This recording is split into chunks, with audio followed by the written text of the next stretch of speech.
She left him because he was poor.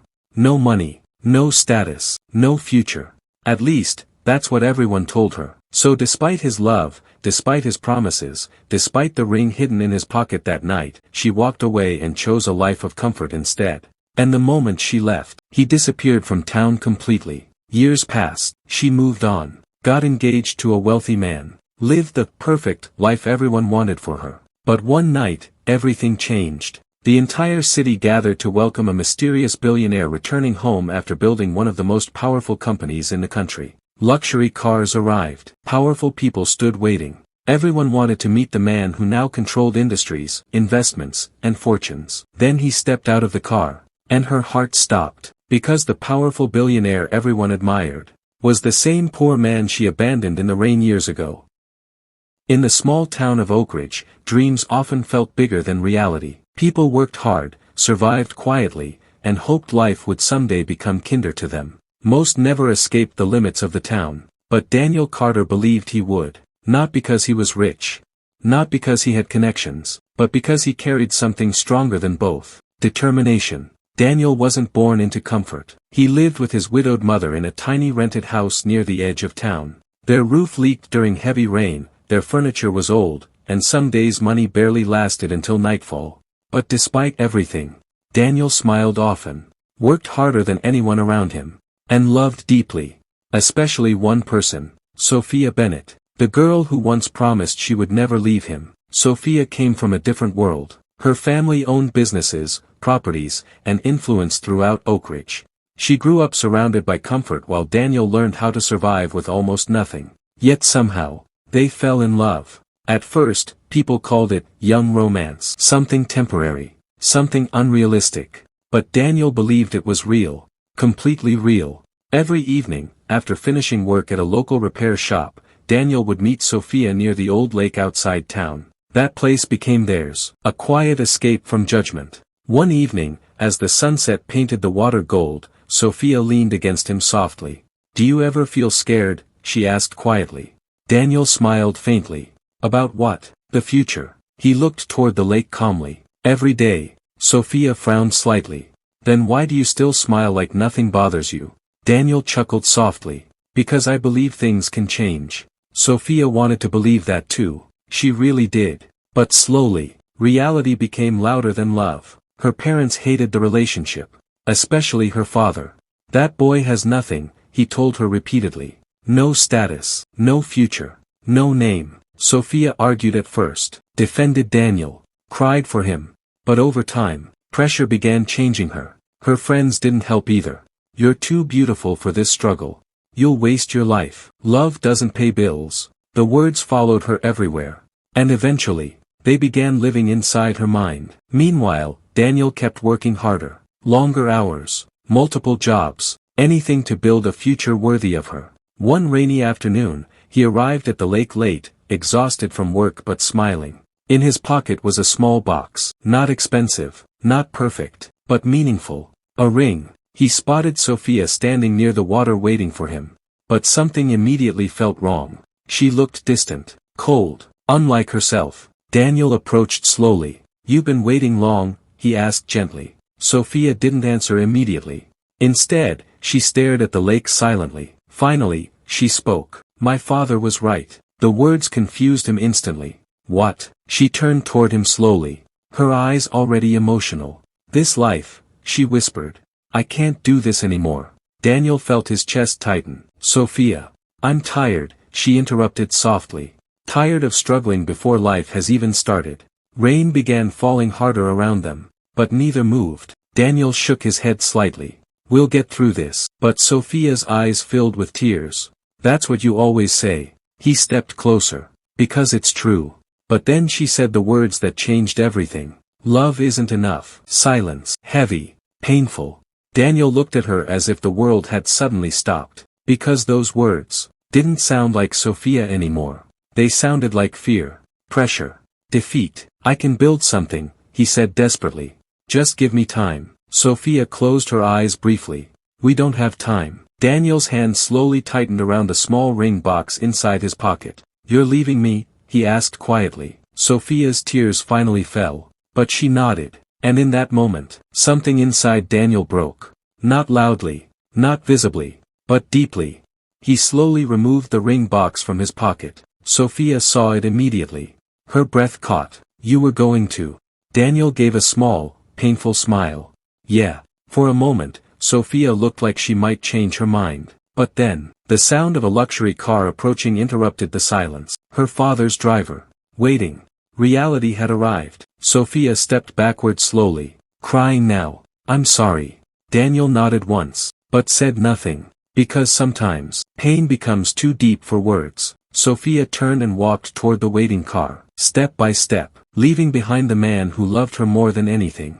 Daniel stood alone in the rain long after the car disappeared, still holding the ring, still staring at the empty road. And that night, something changed forever. The next morning, Daniel left Oakridge. No goodbye, no announcement, nothing. People assumed he failed, moved away, disappeared. And eventually, life moved on. Years passed. Sophia became engaged to a wealthy businessman chosen by her family. Her life looked perfect from the outside. Luxury, status, comfort. Everything she thought she wanted. But deep down, some memories never fully disappear. Then one day, the entire town of Oakridge exploded with shocking news. A powerful billionaire investor was returning to town. A man who had built one of the fastest-growing companies in the country. A man whose influence was changing industries. Nobody expected the truth. The powerful man returning to Oakridge was Daniel Carter. The news spread through Oakridge faster than wildfire. Every cafe, every office, every street corner carried the same conversation.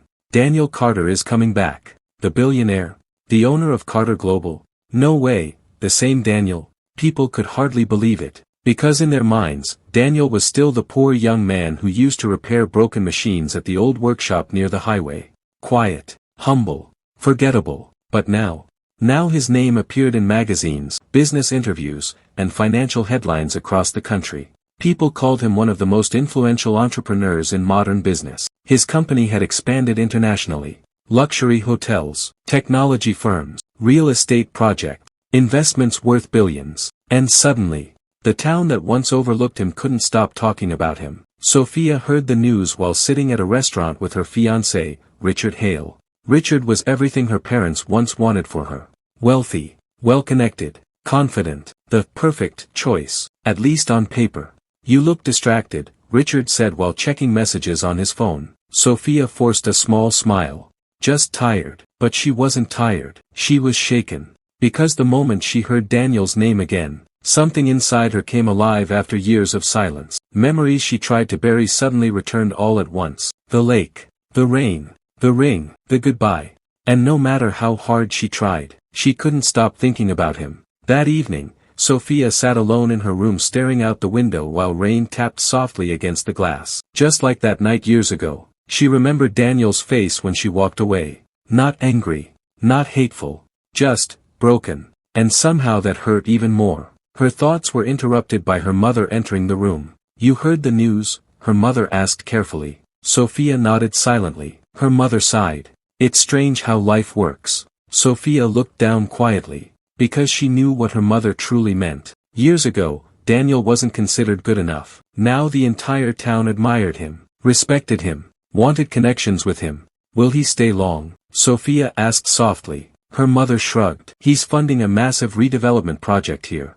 Sophia's chest tightened slightly. So he wasn't just visiting. He was returning with power. Meanwhile, across town, Oakridge prepared for Daniel's arrival like the return of royalty. Banners, press coverage, exclusive invitations. Everyone wanted to be seen near him, especially the same people who once ignored him. The biggest event of the year was organized at the Grand Meridian Hotel, a luxury gathering to welcome Daniel officially back to Oakridge. Business owners, politicians, influential families, everyone attended, including Sophia. The ballroom glowed with elegance. Crystal lights reflected across polished floors while soft music filled the air.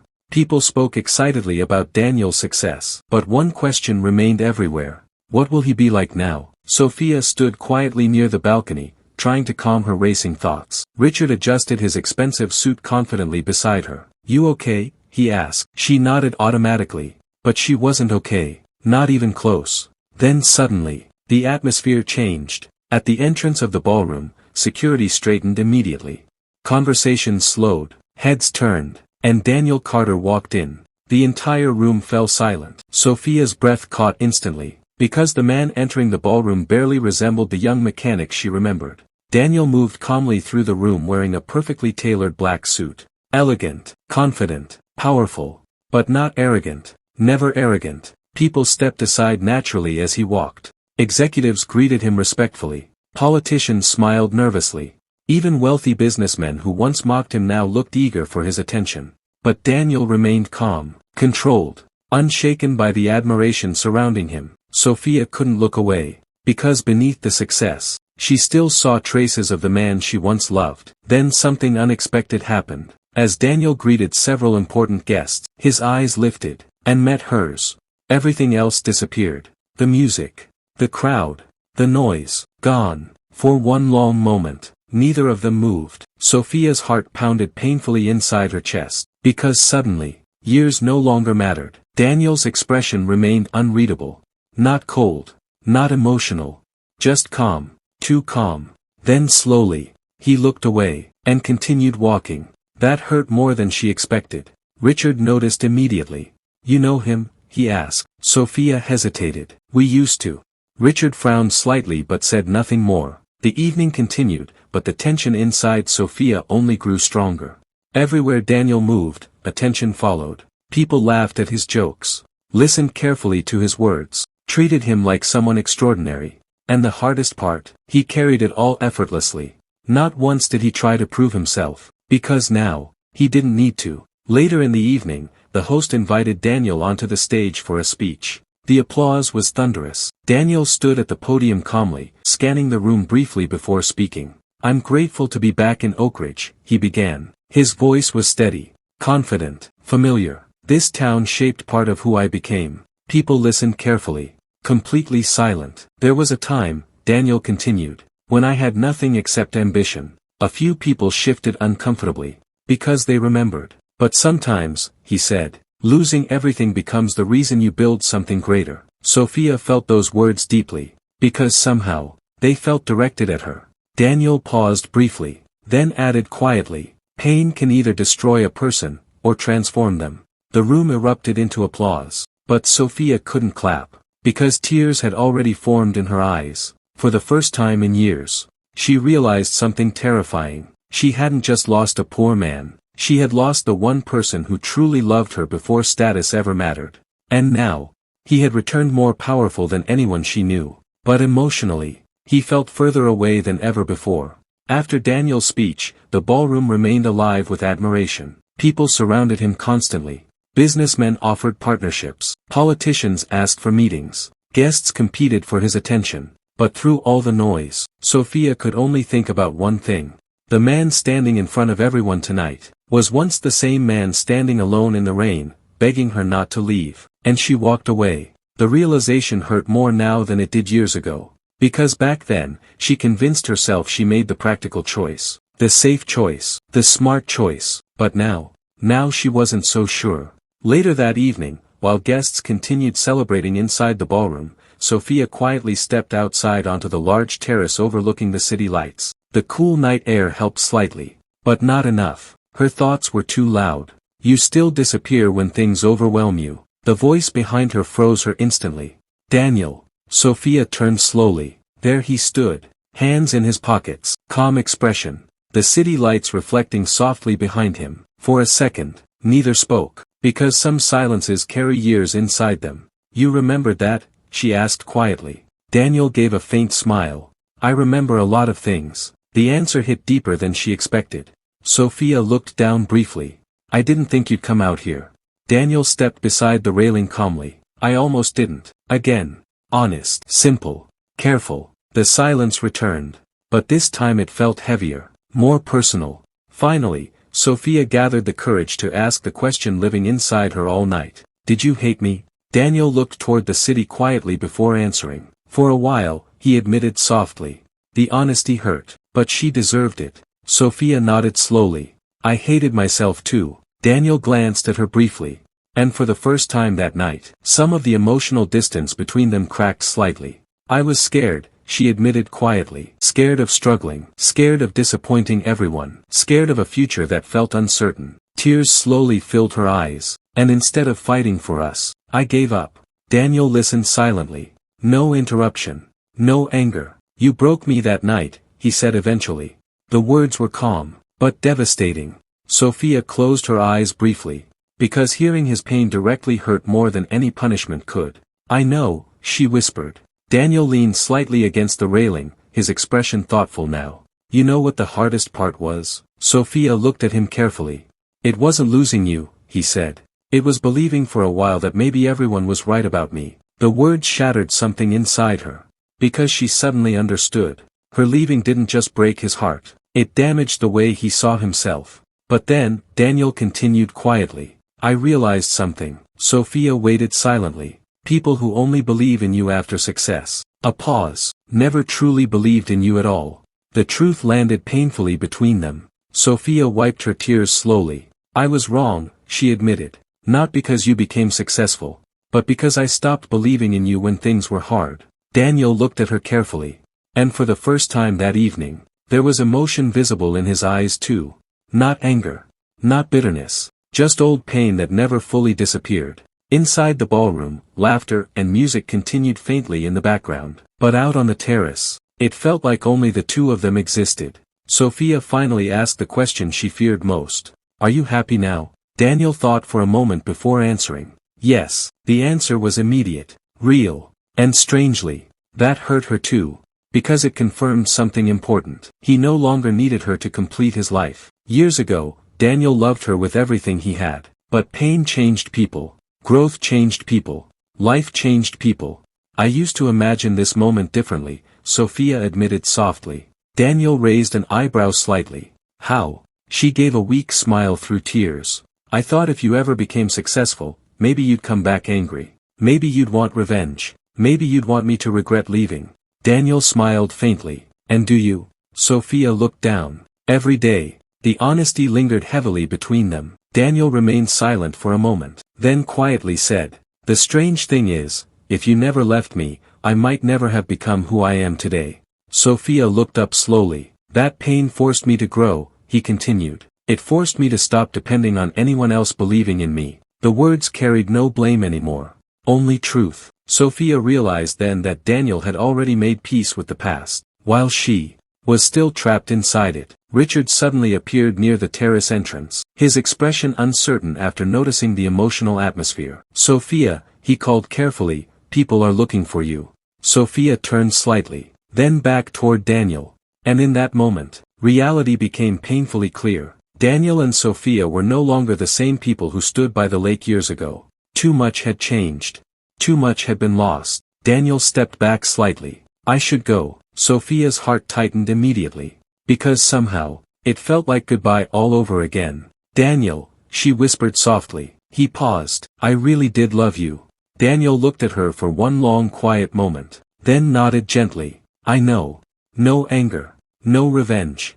No dramatic ending. Just acceptance. And somehow, that hurt the most. Daniel turned and walked back toward the ballroom lights. Calm. Powerful. Untouchable. Sophia stood alone on the terrace watching him disappear into the crowd. And for the first time in her life, she fully understood something painful. Sometimes the person you leave behind becomes the person you can never forget. And sometimes, the greatest loss in life isn't losing someone poor. It's losing someone who truly believed in you before the world ever did.